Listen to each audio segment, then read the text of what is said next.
persetujuan kepada pasien. Jadi kita jelaskan prosedurnya ya. Nanti mau kita ambil cairannya atau mau kita oleskan cairan di genitalia ibu. Jadi ibu nanti posisinya harus di meja gym, kakinya kita ginikan sehingga harus lepas celana dalam untuk mengetahui ada gejala kanker serviks atau tidak, karena harus lepas celana dalam. Kita harus dijelaskan. Nah, kalau ibunya setuju, disuruh tanda tangan persetujuan tindakan. Nah, ada persyaratan untuk pemeriksaan IPA-TES dan Pap smear. Apa itu? Yang pertama, pasien tidak boleh dalam kondisi menstruasi.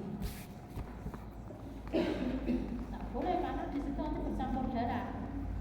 Kita nanti akan sulit membedakannya cairan sama ini. Jadi tidak boleh dalam kondisi menstruasi. Yang kedua, area vagina dan serviks itu harus bebas dari apapun minimal 3 kali 24 jam atau 72 jam. Berarti harus bebas dari apapun. Itu dari apa aja? Dari sperma, dari sabun, dari sirifi dan sebagainya, biar tidak mengkontaminasi cairan yang ada di situ minimal 3 hari. Jadi pemeriksaan ini tidak bisa mendadak, kecuali mendadak kalau memenuhi syarat suaminya LDR gitu ya, tidak berhubungan karena 3 hari itu ya. Kemudian berikutnya adalah kandung kencing harus kosong. Jadi sebelum pasien kalian taruh di bed gym, dimotivasi untuk BAK terlebih dahulu biar nanti tidak mengganggu pemeriksaan kita dan ibunya juga nggak sakit.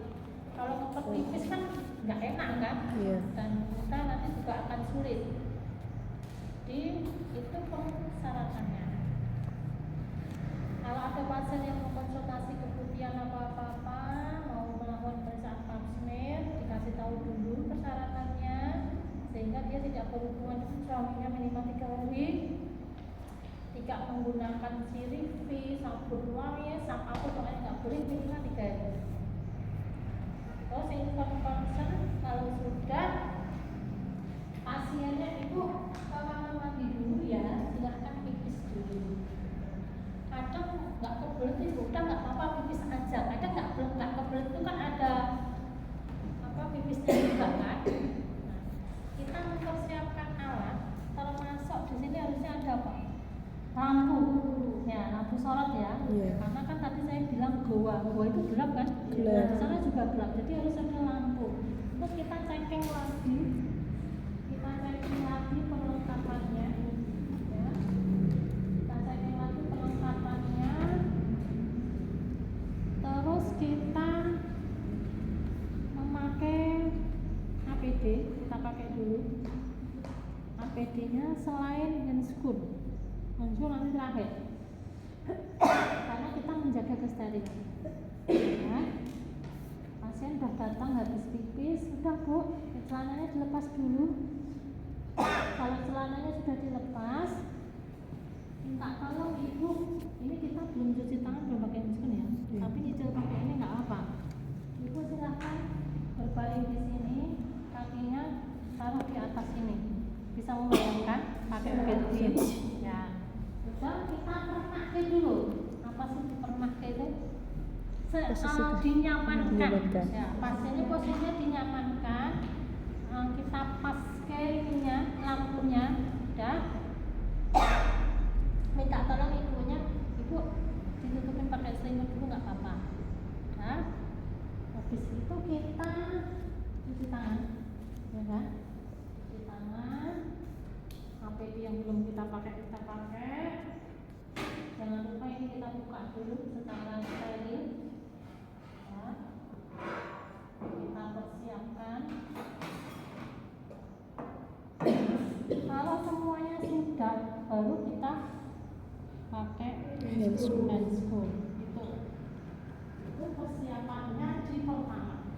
Kita cek dulu. Terus nomor 2 udah ya, sampai dengan nomor 2 2 ya. Iya. Kemudian nomor 3, vulva hygiene.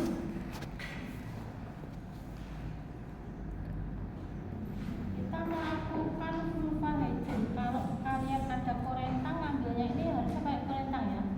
Tahu korentang nggak? Atau korentang ya? Yang ditaruh buat ngambil alat-alat biar steril loh. Terus nanti kelem lah, tanya Mbak, korentang yang mana gitu ya? Korentang. Coba rasanya belum ingin saya. Ini kan. Coba Google. Korentang. Sebetulnya yang benar kalau kita cuci tangan tuh cincin-cincin dilepas ya. Iya. Apalagi cincinnya yang ada berlian-berliannya itu takut gigol berliannya, dilepas aja. Kalau praktek juga kalian lebih aman nggak pakai cincin. Kita vulva hygiene. Kalau vulva hygiene itu sebetulnya standarnya pakai kapas, nggak pakai kasa ya, pakai kapas yang ada sedimentnya. Nah, minimal kita berapa? Mayor, minor, bola tengah. Oh, semester 3 ya otak tengah. Pasti belum ya. Jadi harusnya ya kita gini ya. Iya. Kita mayor satu-satu. Mayor, minor. Walaupun ini tergantung keadaan genitalia itu ya. Kalau dia kotor banget atau mungkin rambut pubisnya itu nggak pernah dipotongin kan bisa membayangkan. Itu kalau perlu pakai wastafel dicuci. Kalau tidak memungkinkan pakai kasa, daripada boros-borosi kesuwen dibasuh pakai wastafel, pakai air DTT. Ya. Bu, saya bersihkan ya Bu ya, ini karena biar tidak ada bakterinya yang ikut masuk. Kalau sudah baru kita pasang spekulum. Silahkan mau pasang spekulum itu dikasih gel, silahkan enggak, tapi biar lebih licin dikasih gel. Tapi kecenderungannya sih seringnya enggak. Nah, kalau pakai berarti kita pakai tangan kiri ini tadi udah dibuka ya. Biar tidak mengenai, biar tidak mengganggu kesehatan maksudnya. Nah, ini mau saya pasang alat, saya coba biar kelihatan. Mungkin agak nyeri sedikit, nanti kalau sakit pantatnya jangan diangkat, tarik nafas panjang ya Bu ya, gitu. Caranya lihat, ya, kita bantu buka, kita pasang di mana ini? Vagina, bukan uretra. Kalau kateter kan uretra ya. Bu, kita pasang ya. Nah, cenderung kalian tekan ke bawah, biar nggak sakit, karena vagina itu di bawah. Ini Bu tahan sedikit, nah kita masukkan, terus gitu ya, kita masukkan terus sampai mentok. Nah, kalau udah mentok ini, baru kita buka. Baru tangan kita megangi, buka. Nah, biar tuh kelihatan lubangnya. Baru kita sekruk. Nah, kalau udah disekrup gini dia tetap mengol kan? Nggak kita pegangi. Nah, dia kelihatan. Nah, tapi ini kita nggak boleh melepas-lepas loh. Tadi saya kasih contoh, ini tetap kita pegang terus. Yang boleh lepas yang ini karena sudah diganti skrup. Ini harus kita pegangi terus. Nah, kita mau melakukan pap smear atau IVA setelah ini, perbedaannya hanya di situ. Kita pap smear dulu. Nah, jadi karena tadi keadaan porsio sudah disterilkan, ya kan? Sehingga kita jangan membersihkan walaupun di situ banyak keputihannya. Jadi kita ambil dulu cairannya, baru kita bersihkan. Bukan kita bersihkan dulu, karena kita sudah mensterilkan selama 3 hari.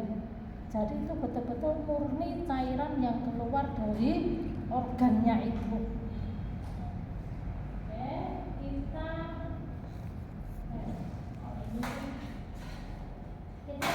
pap smear ya. Iya. Kita pap smear, jadi kita memakai spatel area. Yang kita pakai adalah yang ini, yang bukan sikat. Karena kita nggak membersihkan, kita mau ngambil cairannya dulu. Oke. Terus sebentar ya Bu ya, saya ambil cairannya. Memutar porsio gitu. Mutar, biar dapat cairan. Nah, ini jangan kita keluarkan, jangan sampai terkena ya dinding-dindingnya. Nah, ini baru kita oleskan. Betul. Kita oleskan. Kalau kita nggak bisa bawa paku pakai tangan kiri ya, dan tidak salah. Nah, kita semprot. Sudah dapat cairannya, baru kita bersihkan sisa-sisa, mungkin ada putihan, mungkin ada cairan yang lain, darah dan sebagainya. Kita bersihkan. Kalau udah berantakan kayak gini, kayak beneran ya. Ini dari alat-alat. Kalian kan baru ada kan? Iya. Belum mengarah ke sini. Nah, secukupnya sampai bersih. Ya. Nah, sampai sini jelas. Saya ganti mumpung masih pakai spekulum dengan pemeriksaan Ivates. Karena bedanya cuma di situ. Setelah pasang spekulum tadi begini, kalau Ivates ya, itu kita gunakan, nanti alatnya sebelah kanan sini aja ya, deket ya. Iya. Nah, ini kita celupkan di Asam asetat. asetat. Nah, biar nampak porsinya saya ganti ini. Jadi ini harusnya di dalam kan. Nah, di dalam itu kita masuk, apa yang kita lakukan? Kita oleskan 36 derajat begini. Langsung kita pantengin terus. Dalam waktu 1 detik. Itu apakah ada perubahan warna menjadi putih atau tidak? Kalau nggak ada warna yang lain selain putih dan merah pink ya, nggak bisa jadi biru, nggak bisa. Nanti malah cantik, nanti jadi pelangi. Nah, kalau ada warna putih itu menunjukkan Dia si asin. ya ada gejala, tapi belum tentu positif. Kita masih mencurigai saja. Ada gejala kanker serviks. Kalau tidak ada perubahan atau warnanya masih pink-pink saja, baik-baik saja, kemungkinan besar tidak ada gejala. Kalau sudah selesai, jadi ketika setelah moles kok kakinya gatal, dimpecek. Jangan, nggak boleh pandangan ini tidak boleh beralih. Kenapa? Dalam waktu detikan, ketika dia ada gejala putih, sebentar itu dia akan merah lagi. Jadi pengaruh asam asetat itu cuma detikan, bukan terus putih-putih terus, enggak. Dia hanya sesaat perubahannya. Ketika terjadi apa-apa dan kita harus sempat lihat dulu.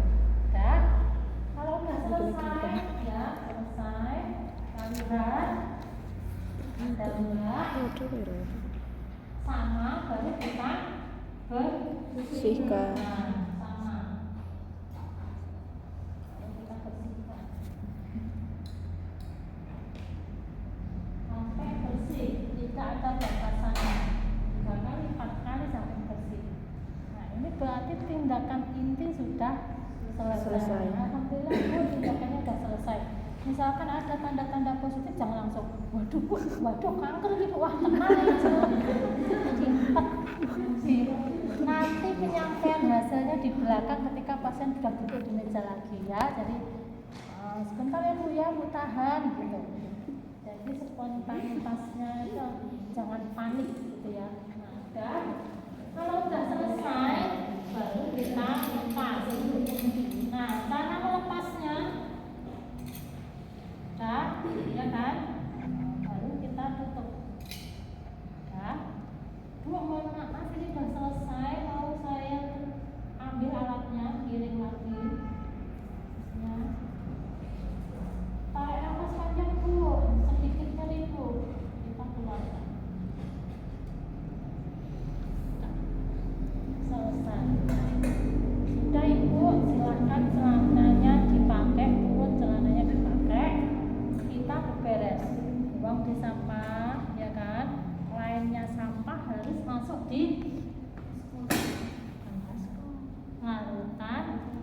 klorin ya.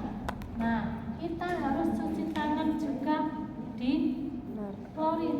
Cuci tangan pakai handscreen harus dicuci, karena handscreen kita ini nanti mungkin tadi kena lendir-lendir juga, sehingga biar mati dulu. Cuci tangan di klorin, lepas secara terbalik. Walaupun mau kita buang, biar mati dulu kena klorin minimal 10 menit baru dibuang, bukan langsung dibuang. Salah juga kalau kamu nih mending cuci tangan aja lah, pakai sabun, pakai apapun. Salah. Itu bukan prinsip DTT, dekontaminasi tingkat tinggi. Itu dengan klorin 10 menit bakteri mati, selesai, tinggal dibuang. Ketika membuang itu sudah dalam keadaan bakteri mati, sehingga orang yang buang sampah, tukang sampah juga tidak tertular. Itu namanya pencegahan infeksi sampai akhir. Ingat ya, itu termasuk critical point karena untuk perlindungan diri. Oke, begitu sudah selesai, ini ada pakai celana lagi. Kita cuci tangan. Ya, setelah cuci di klorin kita juga cuci tangan. Pina dulu di kursi sebentar, saya cuci tangan dulu. Dan kita lepas ya. Cepet banget kan tindakannya, cuma berapa menit. Kalau ujian Oster, Pascal sama Eva itu waktunya sisa banyak.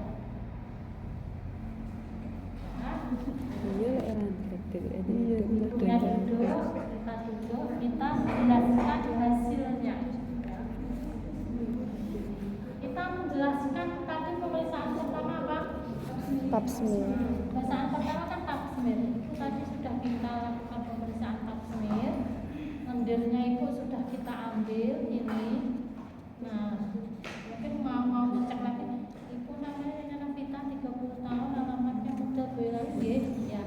Ini nanti kita bawa ke laboratorium dulu Ibu. Kemungkinan 5 hari hasilnya baru jadi. Kalau nanti hasilnya sudah jadi akan kita beritahukan lewat WA atau telepon misalkan gitu. Nah, itu kalau pap smear ya. Kalau dan misalkan ketika pap smear itu kita menemukan keputihan banyak. Tadi ketika saya ngambil lendirnya ternyata keputihannya itu banyak. Sepertinya juga berbau. Jadi ibu nanti saya kasih obat mungkin, atau ibu harus jaga kebersihan ya. Kita edukasi lah sesuai kondisi ibu. Nanti begitu basah ganti celana ya Bu ya. Ini yang bersih dikeringkan apa-apa gitu. Nah, kalau ifatas ya, itu tadi sudah dilakukan pemeriksaan, kita kasih cairan. Ternyata tadi ada perubahan warna putih di genitalnya itu gitu. Nah, kemungkinan itu ada gejala prakanker. Maka ini baru kemungkinan ya Bu ya, semoga tidak. Maka saya kasih rujukan untuk pemeriksaan lebih lanjut. Jadi sebetulnya gold standar itu hasil pemeriksaan yang digunakan untuk diagnosa pasti. Misalkan begini, ada pasien demam, lidahnya kotor